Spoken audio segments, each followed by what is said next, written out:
Hi மக்களே, தபஸ் நாட்களை முன்னிட்டு தொடர்ந்து நிறைய காரியங்களை நம்ம தியானிச்சுட்டு வரோம். அதாவது சிலுவை ஒட்டிய காரியங்கள், நிறைய காரியங்களை நம்ம தியானிச்சுட்டு வரோம். கர்த்தர் நம்மளோடு கூட இருந்து பல காரியங்களை நமக்கு கற்றுக் கொடுக்குறாரு. இது நமக்கு உள்ளும் புறமும் நம்ம சுத்திகரிக்கிறதா இருக்கிறது, நம்ம பண்படுத்துகிறதா இருக்கிறது. ஸோ அந்த வகையில் இன்றைக்கு நாம் கற்றுக்கொள்ள போகிற பாடம் ஆண்டவரிடத்திலிருந்து, பரிசுத்த ஆவியானவரிடத்திலிருந்து நம்ம கற்றுக்கொள்ள போகிற பாடம் என்ன அப்படின்னா, இன்றைக்கு நம்ம நாள் 9 இருக்கிறோம். ஸோ இன்றைக்கான தலைப்பு என்ன அப்படின்னா, நம்ம மன வருத்தப்படுறோமா இல்ல மனம் திரும்பி இருக்கிறோமா? எஸ், இதுதான் இன்றைக்கான தலைப்பு.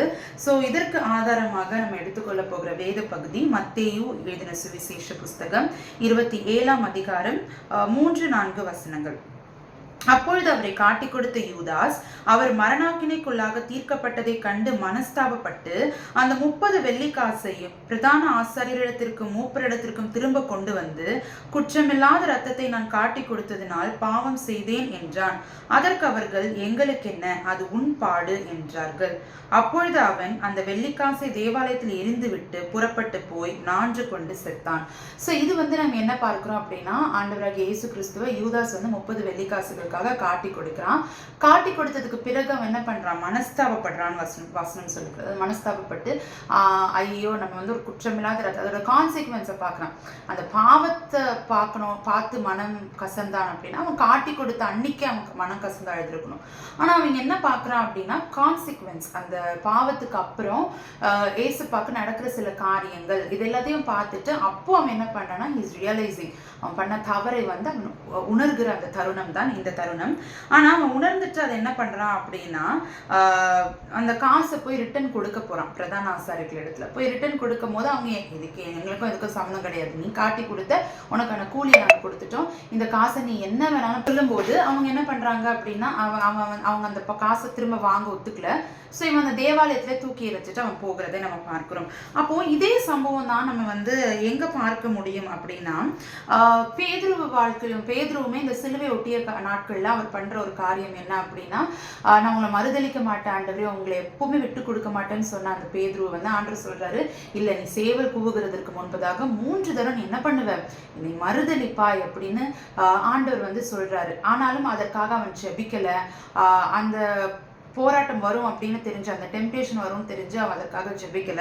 அந்த இதுக்கு அப்படியே முன்னாடி 26ஆம் அதிகாரம் 75வது வசனத்துல பேதுரு மறுதளித்த பிறகு அவர் என்ன பண்றாருன்றதை நம்ம பார்க்கிறோம்.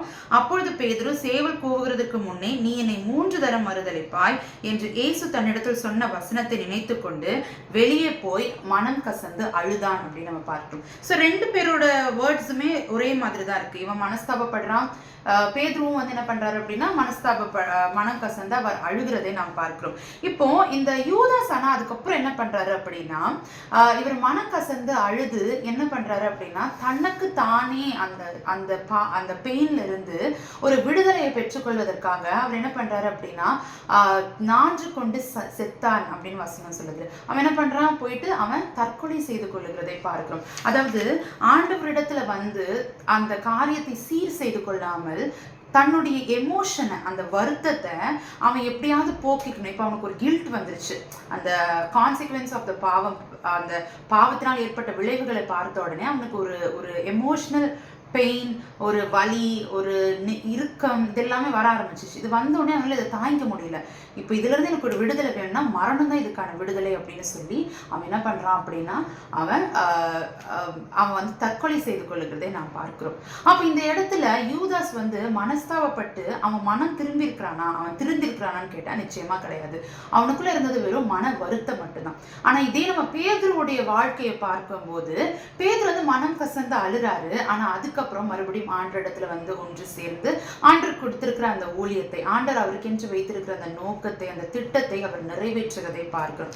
அதுக்கப்புறம் ஆண்டரை விட்டு அவர் வழி விலகவில்லை, ஆண்டரை மறுதளிக்கல. அவருடைய வாழ்க்கையிலையும் அவருடைய எண்ணத்திலையும் ஒரு பெரிய மாற்றத்தை நம்ம பார்க்கலாம். அதாவது அவருடைய முதல் பிரசங்கத்துல 5000 பேர் ரட்சிக்கப்படுறாங்க. அந்த அளவுக்கு தைரியமாய், வைராகியமாய் ஆண்டவருக்கு அவரால் நிற்க முடிஞ்சது. அந்த இடத்துல இருக்கிறதுக்கு பேர் என்ன தெரியுமா, மனம் திரும்புதல். ஆனா யூதாசுக்குள்ள வந்து அவன் மனம் திரும்பினா, அவன் வந்து அவன் வந்து தன்னுடைய தவறை உணர்ந்து கொண்டான் அப்படின்னா கேட்டா கிடையாது. அவன் தவறை வந்து அவன் வந்து ஐடென்டிஃபை பண்ணிட்டான். ஆனா அதுக்கான ஒரு சொல்யூஷனை வந்து அவனே தேடிக்கிட்டான். அதுலயுமே என்னதான் இருக்கு, தன்னுடைய சுயம் இருக்கிறது. இதுக்கு வழியே கிடையாது. அப்பவுமே அவன் என்ன பண்ணல, ஏசப்பாவை நம்பவே இல்லை. ஏசப்பா கிட்ட மனம் திரும்பணும், மறுபடியும் அவர் வரப்போறாரு, உயிர் தெழ போறாரு, சோ அவருக்காக நான் காத்திருக்கிறேன் அப்படின்ற எந்த ஒரு தாட்டுமே அவனுக்கு இல்லை.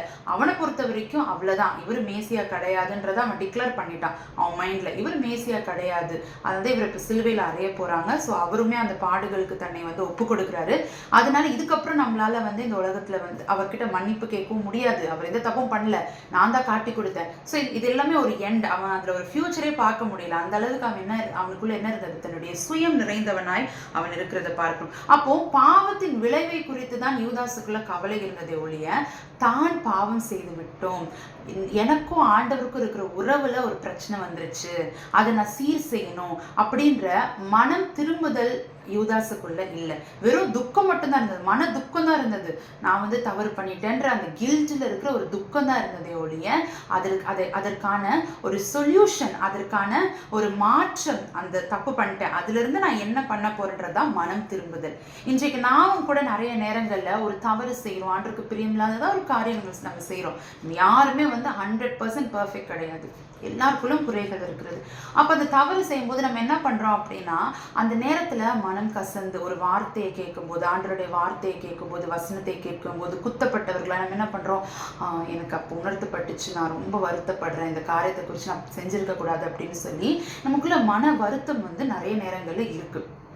ஆனா மன வருத்தப்பட்டுட்டு அதுக்கு அடுத்த ஸ்டேஜ் எப்படி இருக்கணும் தெரியுமா, உண்மையான மன வருத்தம் அடுத்தது ஒரு நிலைக்குள்ள போகணும். அது என்ன நிலை அப்படின்னா, 2 கொரிந்தியர் 7ஆம் அதிகாரம் 9-11 பட்டதற்காக அல்ல, மனம் திரும்புகிறதற்கு ஏதுவாக துக்கப்படுவதற்காக சந்தோஷப்படுகிறேன். நீங்கள் ஒன்றிலும் எங்களால் நஷ்டப்படாதபடிக்கு தேவனுக்கு ஏற்ற துக்கம் அடைந்தீர்கள். தேவனுக்கு ஏற்ற துக்கம் பின்பு மனஸ்தாபப்படுகிறதற்கு இடமில்லாமல் ரட்சிப்புக்கு ஏதுவான மனம் திரும்புதலை உண்டாக்குகிறது. லௌகீக துக்கமோ மரணத்தை உண்டாக்குகிறது. ஹல்லேலூயா. எவ்வளவு அழகா வசனம் சொல்லுது பாருங்களேன். பவுல் சொல்றாரு, நான் உங்களை உணர்த்தப்பட போது மக்கள் என்ன பண்றாங்க அப்படின்னா, அவங்க துக்கப்படுறாங்க, ஐயோ நான் தப்பு பண்ணிட்டேனேன்னு. அப்போ அவர் வந்து சந்தோஷப்படுறாங்க. எதுக்கு, இவங்களை கஷ்டப்படுத்தினதுக்காகவா? கிடையாது. அவர் என்ன சொல்றாரு அப்படின்னா, நீங்க மனம் திரும்புவதற்கு ஏதுவான துக்கப்பட்டீங்க அப்படின்னா அதுக்கப்புறம் என்ன இருக்கு, ரட்சிக்கப்படுவதற்கு ஏதுவான தேவனுக்கு ஏற்ற துக்கம் பின்பு மனஸ்தாபப்படுகிறதற்கு இடமில்லாமல் ரட்சிப்புக்கு ஏதுவான மனம் திரும்புதலை உண்டாக்குகிறது. அப்போ தேவனுக்கு ஏற்ற துக்கம், அந்த அதாவது ஆண்டவருக்கும் எனக்கும் இருக்கிற உறவுல ஒரு பிளவு நடந்துருச்சு, நான் தவறிட்டேன் அப்படின்னும் போது உடனே அதை வந்து ஆண்டவரோடு கூட அந்த காரியத்தை வந்து ரீகன்சீல் பண்ணி அதை வந்து மறுபடியும் சரி செய்து கொண்டு அடுத்ததா மூவ் ஃபார்வர்ட் பண்ற ஒரு துக்கம் தான் அன்றைக்கு அந்த பட்டணத்துல இருந்தவர்களுக்கு இருக்குது அப்படின்னு சொல்லி பவுல் சொல்றாரு. இன்னைக்கு நமக்குள்ள எப்படி இருக்குது, அப்போ தேவனுக்கு ஏற்ற துக்கம் வந்து பின்பு நம்ம வந்து கஷ்டப்படுற மாதிரி, அதாவது நான் இன்னைக்கு துக்கப்பட்டேன் அப்படின்னு சொல்லி நம்ம அதை வருத்தப்படுற மாதிரி இருக்காதான்.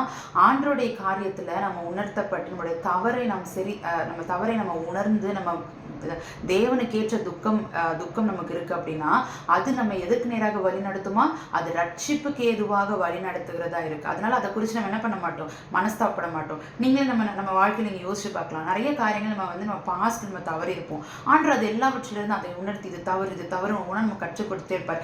நம்ம என்னைக்காவது வந்து அந்த ஒரு நாள் நம்ம மனஸ்தாபப்பட்டிருப்போம் பார்த்தீங்களா, அந்த தவறு செஞ்சதுக்காக நம்ம மனஸ்தாபப்பட்டிருப்போம். அந்த நாள்ல நம்ம என்னைக்காவது வந்து அன்னைக்கு நான் ரொம்ப கஷ்டப்பட்டேன் தெரியுமா, என் மன வருத்தம், அதெல்லாம் நம்ம மறந்துருப்போம். கரெக்டா அந்த நாளை நம்ம மறந்துருப்போம். ஏன்னா அதுக்கப்புறம் ஆண்டவர் நம்மள வேற ஒரு பர்சனா வந்து மாற்றி கொண்டு வந்திருப்பாரு. அழகா வந்து நம்ம அழகான ஒரு பர்சனா கொண்டு வந்திருப்பாரு. ஸோ அந்த போராட்டத்தை வந்து நம்ம அப்போ மறந்தே போயிடுவோம். அதுதான் வசனம் சொல்ல, தேவனுக்கு ஏற்ற துக்கம் வந்து பின்பு மனஸ்தாபப்படுறதுக்கு இடமே இருக்காது. பிகாஸ் அதோடைய எண்ட் ரிசல்ட் வந்து அவ்வளவு பியூட்டிஃபுல்லா இருக்கும். அது என்ன பண்ணும், ரட்சிப்புக்கு ஏதுவாக நம்மை வழி நடத்துகிற துக்கமா இருக்கும். அப்ப அப்படிப்பட்ட துக்கத்தை தான் வந்து ஆண்டவர் என்ன எதிர்பார்க்கிறாரு, மனம் திரும்புதலுக்கு ஏதுவான துக்கம் வந்து அது ஒரு நல்ல துக்கம், அது நம்ம எல்லாருக்குமே வந்து தேவையான ஒரு காரியம். ஆனா லௌகிக துக்கமும் என்ன பண்ணும், மரணத்தை உண்டாக்கும். இதுதான் யூதாஸுடைய வாழ்க்கையில பார்க்கணும். யூதாஸ்க்கு வந்து இருந்தது ஒரு மேலோட்டமான மன துக்கம். அது வந்து டீப்பா வந்து ஆண்டரோடு கூட உறவு இழந்துட்டோமே, ஆண்டரோடு கூட இருக்கிற அந்த உறவு வந்து இப்போ நான் தப்பு பண்ணிட்டேனே, ஆண்டு மனஸ்தாபப்பட்டிருப்பாரு, ஆவியானவர் துக்கப்பட்டிருப்பாரு, இப்படின்லாம் இல்லாம ஆண்டரை கஷ்டப்படுத்திட்டோன்ற அந்த தாட்டே இல்லை. ஆனா பேதுருக்கு இருந்தது என்ன தெரியுமா, ஐயோ என் குருவை வந்து நான் கஷ்டப்படுத்திட்டேன், என் ஆண்டரை நான் மனஸ்தாபப்படுத்திட்டேன் அப்படின்றதுதான் பேதுருவுக்குள்ள இருந்த துக்கம். ஆனா யூதாஸ்குள்ள இருந்த துக்கம் வந்து என்னன்னா, அந்த கான்சிக்வன்சஸ் தான் அவனுக்குள்ள இருக்கு. அவனுக்குள்ள அந்த எமோஷன் இருக்கு, தப்பு பண்ணிட்டேன்ற அந்த கில்ட்டோடைய வலி இருக்குது. அதனால அவன் என்ன பண்றான், அந்த வலியில இருந்து இப்ப நான் எஸ்கேப் ஆகணும் அப்படின்னா அதுக்கு என்ன பண்ணணும், நான் வந்து என்னை நானே மாய்த்து கொண்டால் அந்த கில்ட்ல இருந்து நான் வந்து எஸ்கேப் ஆயிடுவேன் அப்படின்னு சொல்லி ஒரு டெம்பரரியான ஒரு, இன்னும் டெம்பரரி கூட இல்லை, ஒரு மோசமான ஒரு வழியை அவனுக்கு தனக்குத்தானே அவன் வந்து என்ன பண்ணிட்டான், கேட்டின் மகன் கேடுண்டாக்கி கொண்டான் என்று வசனம் சொல்லுகிறது. அப்போ இன்றைக்கு நமக்கு இருப்பது ஒரு துக்கம் அப்படின்றது ஒரு உணர்வுங்க. அது வந்து ஜஸ்ட் பண்ணிட்டு அப்படி நம்ம உணர்வு அடைகிறோம் அப்படின்னா நெக்ஸ்ட் அந்த உணர்வுக்கு அடுத்தது, அதனால உணர்வு இருக்கா, கொஞ்சமாவது குற்ற உணர்வு இருக்கா அப்படின்னு ஏன் கேட்குறாங்க அப்படின்னா, அது உணர்வு தான். அந்த உணர்வு லெவல்லையே நம்ம இருந்துட்டு அந்த நிறைய பேர் சொல்றது நம்ம கேட்டிருப்போம், ஐ ஃபீல் ஸோ சாரி, நான் பண்ணதுக்கு ரொம்ப நான் ஃபீல் பண்ணேன் அப்படின்னு சொல்லுவாங்க. ஆனால் அந்த தப்பை மறுபடியும் என்ன பண்ணுவாங்க, அவங்க லைஃப்ல வந்து மறுபடியும் அவங்க வந்து செஞ்சுக்கிட்டே இருப்பாங்க. அப்போ அதுக்கு பேர் வந்து மனம் திரும்பியிருக்காங்கன்னு அர்த்தமா? ஆமா, இன்னைக்கு அவங்க கஷ்டப்பட்டாங்க, அப்போ திருந்தினாங்க, மறுபடியும் அதை பண்ணிட்டாங்க. கிடையாது, அவங்க திருந்தலை, அவங்க என்ன பண்ணியிருக்காங்க, வருத்தப்பட்டிருக்காங்க. அது ஒரு உணர்வு. நீங்க கஷ்டப்பட்டுட்டீங்க, நீங்க அந்த தவறுடைய கான்சிக்வன்ஸ், அந்த தவறுடைய கான்சிக்வன்ஸே நடக்கலன்னு வச்சுக்கோங்களேன், இவங்க வந்து திருந்திருக்கவே, இவங்க வந்து அந்த வருத்தம் கூட பட்டிருக்க மாட்டாங்க. புரியுதா? இப்போ ஏசப்பா வந்து அவங்க அரெஸ்ட் பண்ணலன்னு வச்சுக்கோங்களேன், இவர் வந்து யூதாஸ் வந்து என்ன பண்ணியிருப்பான் அப்படின்னா, யூதாஸ்குள்ள அது வரைக்குமே பாருங்களேன், ஆண்டரை காட்டி கொடுக்கும் போது அந்த கான்சிக்வன்சஸ்லாம் நடக்கிறது வரைக்குமே யூதாஸ் வந்து எப்படிதான் இருக்கிறார், ஹி இஸ் வெரி காம். அவர் எடுத்த டிசிஷன் ரொம்ப ரைட் அப்படின்னு சொல்லிட்டு தான் அவர் இருக்கிறாரு. அப்பெல்லாம் எந்த மனக்கசப்பு, எந்த ஒரு மனஸ்தாபம் அப்படிலாம் இல்லை. ஆனால் பேதுரு பாருங்க, அந்த மறுதளித்த உடனே, அந்த தப்பு செஞ்ச உடனே ஹி காட் ரியலைஸ்ட். ஆனால் இங்கே வந்து பார்த்தீங்கன்னா அந்த கான்சிக்வன்சஸ், அந்த விளைவுகள் நடக்கும்போது தான் உணர்வே வருது. அந்த உணர்வுலேயே அவர் நிற்கிறாரு, அந்த உணர்வுக்கு அடுத்த ஸ்டேஜுக்குள்ளேயே போல. இன்றைக்கு நம்ம கூட அப்படிதான், குற்ற உணர்வு நமக்குள்ள இருக்கிறது, மனம் கசந்து அழுகிறோம். ஆனால் அதுக்கான அடுத்த ஸ்டேஜ் என்ன அப்படின்னா மனம் திரும்புதல். மனம் திரும்புதல் அப்படின்னா என்னன்னா, நம்மளுடைய வாழ்விலும் நம்முடைய சிந்தையிலும் ஒரு மாற்றம் நேரிடணும். அந்த ஒரு காரியம் நம்ம தவறிட்டோம் அப்படின்னா, இந்த மனம் திரும்பின ஸ்டேஜில் நீங்கள் எப்படி இருக்கணும்னா, உங்கள் வாழ்க்கையிலேயே அந்த மாற்றம் வந்து உங்களுக்கு தெரியணும். மாற்றம் வந்து வாழ்க்கையிலையும் சிந்தையிலும் ஒரு மாற்றம் வந்தால் ஒழிய நம்ம மனம் திரும்பவில்லை அப்படின்றதான் அதுக்கான பொருளாக இருக்கிறது. அப்போ இன்றைக்கு நம்ம கூட நிறைய காரியங்களை தவறுறோம். அந்த காரியங்கள்லாம் நம்ம மனம் திரும்பி இருக்கிறோமா, இல்லை மன வருத்தத்தில் தான் நம்ம இருக்கிறோமா? மனம் திரும்பி இருந்தால் நிச்சயமாகவே பேதுருவை போல எவ்வளோ பெரிய தவறாக இருந்தாலும் நமக்கென்று ஆண்டவர் ஒரு க்ளோரியை வச்சிருக்கார், நமக்கென்று ஒரு மகிமையை வச்சிருக்கார், ஒரு பெரிய ஒரு பொறுப்பை வச்சிருக்கார், ஒரு திட்டத்தை வச்சிருக்கார். அந்த திட்டத்தை வந்து அழகாக நம்ம நிறைவேற்றுகிறவர்களாக இருப்போம். ஆனால் நம்ம வந்து வெறும் மனம் வருந்திட்டு ஒவ்வொரு வார்த்தையை நம்ம கேட்கும் போதும், ஒவ்வொரு வாட்டி மெசேஜ் கேட்கும் போதும், ஒவ்வொரு வாட்டி வேதத்தை வாசிக்கும் போதும் வெறும் நம்ம குத்தப்படுறோம், மன வருத்தம் அடைகிறோம், அதில் பிரயோஜனமே கிடையாது. நம்முடைய வாழ்க்கையிலும், நம்முடைய சிந்தையிலும், நம்முடைய நடத்தையிலும் மாற்றம் வராத வரைக்கும் அது வெறும் மன வருத்தம் மட்டும்தான். அது மனம் திரும்புதல் என்று பொருள் ஏற்படாது. அப்போ தேவனுக்கேற்ற துக்கம் நம்மை ரட்சிப்புக்கு ஏதுவாகத்தான் நடத்தும். அப்போ அப்படிப்பட்ட தேவனுக்கேற்ற துக்கம் உங்களுக்குள்ள இருக்கு.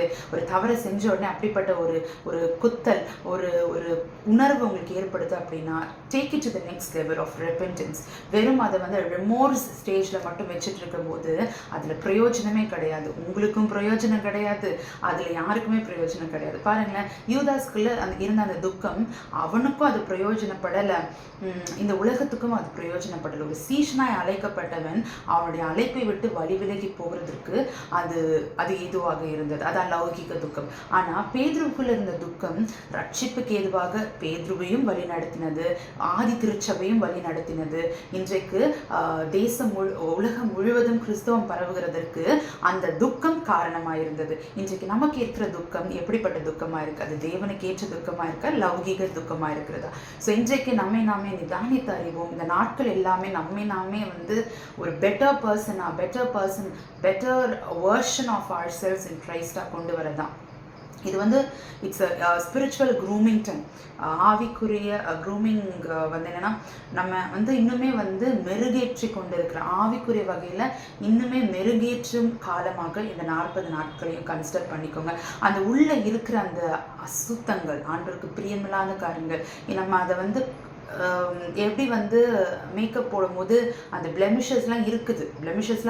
அந்த பிளெமிஷஸை நம்ம என்ன பண்ணுறோம், ஜஸ்ட் கன்சீல் பண்ணி நம்ம கவரப் பண்ணிட்டு இருக்கோம். இன்றைக்கு நம்ம வாழ்க்கையில் கூட நம்மக்கிட்ட இருக்கிற சில குணங்களை வந்து கன்சீல் பண்ணி நம்ம வந்து ஒரு நடிப்பு, அந்த ஒரு ஒரு கவரப் பண்ணிட்டு இருக்கோம். அந்த கவரப்பெல்லாம் எடுத்துட்டு show that real self to the God. Makeup போட்டால், ஃபில்டர் போட்டாலாம் இன்றைக்கி வந்து என்ன சொல்கிறாங்க உலகத்தில், உங்கள் ரியலை காட்டுங்கன்றாங்கல்ல. What about your heart? What about your spiritual life? It's all covered up, it is all concealed. Go to God. ஆண்டவருக்கு காட்டுங்க, அந்த ரியலை கன்சீல் பண்ணாமல், வித்தவுட் ஃபில்டர், நோ மேக்கப்பாக உங்கள் ஹார்ட்டை காட்டுங்க.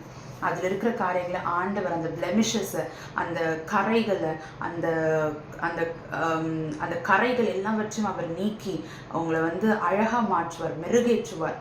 அதற்கு நம்ம ஒப்பு கொடுப்போம். கர்த்தர் இந்த நாட்களில் நம்ம கூட இன்னும் நிறைய காரியங்களை ஆவியானவர் நமக்கு வெளிப்படுத்தட்டும். அந்த காரியங்கள் எல்லாம் நம்ம வாழ்க்கையில் அது வந்து ஒவ்வொரு நாளும் அதை நம்மளை புடமிடட்டும். ஏதோ கடமைக்காக இந்த நாட்டில் நம்ம தியானிக்காமல், இது எனக்கு என்ன, என் லைஃப்பில் இது என்ன மாற்றத்தை கொண்டு வரப்போகுது. வருஷம் நம்ம யூதாஸை பற்றி பார்க்குறோம், வருஷம் பேதுரு மறுதளிச்சதை பார்க்குறோம், வருஷம் ஆண்டவருடைய சிலுவை பாடுகளை தியானிக்கிறோம். But what message it is giving to my deeper self? என்னுடைய ஆழ் மனதிற்கு இது என்ன காரியத்தை வெளிப்படுத்துகிறது என்பதை இந்த வருடத்தில், இந்த 2025 நம்ம வந்து கற்றுக்கொள்ள போகிறோம். ஸோ வித் தட் நோட் இந்த வீடியோ நிறைவடையுது. நாளைக்கு நாள் 10 வீடியோவோடு உங்களை நான் சந்திக்கிறேன். தொடர்ந்து நம்ம வீடியோவை பாருங்கள். இந்த சீரீஸ் உங்களுக்கு பிரயோஜனமாக இருந்தால் மறக்காமல் உங்கள் ஃபேமிலி மெம்பர்ஸ், ஃப்ரெண்ட்ஸோடு இந்த வீடியோவை ஷேர் பண்ணுங்கள். மறக்காமல் லைக் பண்ணுங்கள், நம்ம சேனலை சப்ஸ்கிரைப் பண்ணிக்கோங்க. அண்ட் தொடர்ந்து நம்ம ஊழியங்களுக்காக நீங்கள் செபித்துக் கொள்ளுங்கள். அதுதான் ரொம்ப முக்கியமான ஒரு காரியம். எனக்காக, நம்முடைய ஊழியங்களுக்காக தொடர்ந்து இந்த ஊழியம் எந்த ஒரு தடயம் இல்லாமல் நடைபெற வேண்டும் என்பதற்காக நீங்கள் செபித்துக் கொள்ளுங்கள். கர்த்தர் தாமே இந்த வார்த்தை ஆசீர்வதிப்பாராக. God bless you all.